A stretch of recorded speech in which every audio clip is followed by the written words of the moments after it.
बच्चों, आज हम पदार्थ के बारे में पढ़ेंगे। पदार्थ क्या है और पदार्थ की तीन अवस्थाएं कौन कौन सी हैं। तो यहाँ पे शुरू कर रहे हैं हम इस प्रश्न का उत्तर कि पदार्थ क्या है।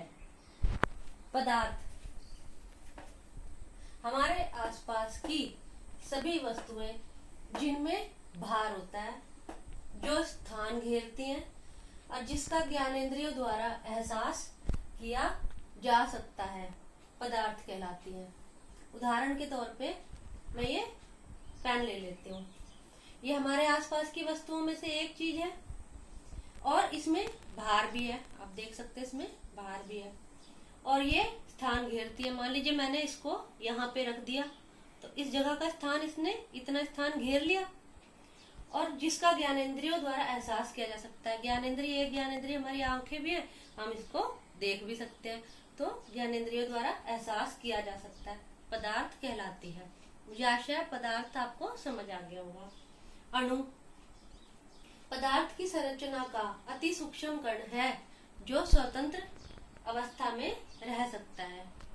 परमाणु पदार्थ की संरचना का अति सूक्ष्म कण है जो स्वतंत्र अवस्था में नहीं रह सकता है।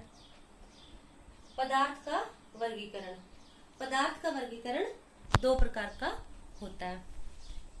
एक तो पदार्थ का वर्गीकरण है भौतिक वर्गीकरण और एक वर्गीकरण है रासायनिक वर्गीकरण। आज हम भौतिक वर्गीकरण के बारे में जानेंगे। भौतिक वर्गीकरण पर उससे पहले हमारा सवाल है कि हमको वर्गीकरण की क्यों आवश्यकता है, पदार्थ के वर्गीकरण की क्यों आवश्यकता है। तो पदार्थ का वर्गीकरण लक्षणों, गुण, उपयोगिता के आधार पर करना पड़ता है। इसको मैं आपको ऐसे समझा सकती हूँ कि मान लीजिए कांच का ग्लास है, तो ये कांच का ग्लास तो कांच का ही अच्छा लगेगा। अगर हम किसी और पदार्थ का बनाएंगे, जैसे मान लीजिए लोहे का बना ले, तो कैसा लगेगा, थोड़ा अटपटा लगेगा।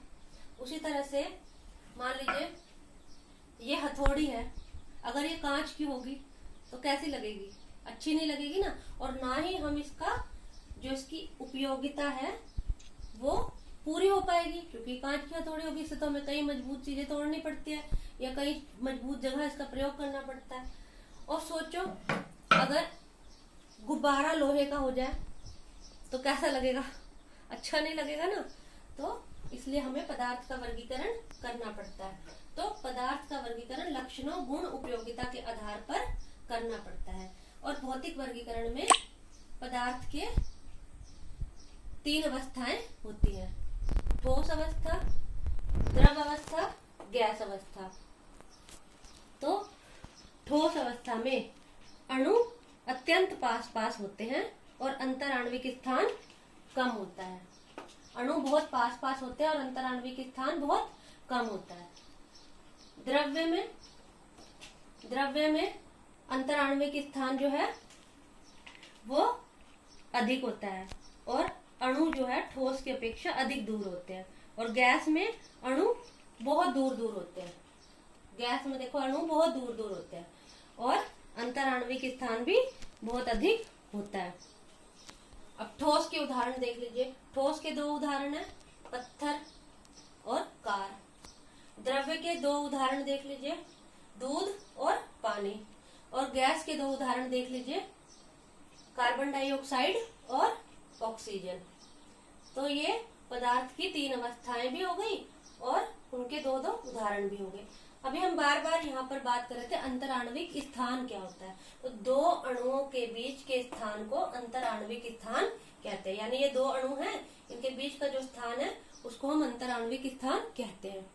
तो हमें इस टॉपिक में आज पता चला पदार्थ किसे कहते हैं, पदार्थ की कितनी अवस्थाएं होती हैं, पदार्थ के वर्गीकरण की क्यों आवश्यकता है और अणु किसे कहते हैं, ठोस पदार्थ किस प्रकार द्रव्य और गैस से, ठोस पदार्थ द्रव्य और गैस से किस प्रकार से अलग है। इतने प्रश्न आज हमने इस टॉपिक में समझे हैं। मुझे आशा है आपको ये पदार्थ की संरचना, उसके प्रकार, काफी समझ में आए होंगे। धन्यवाद।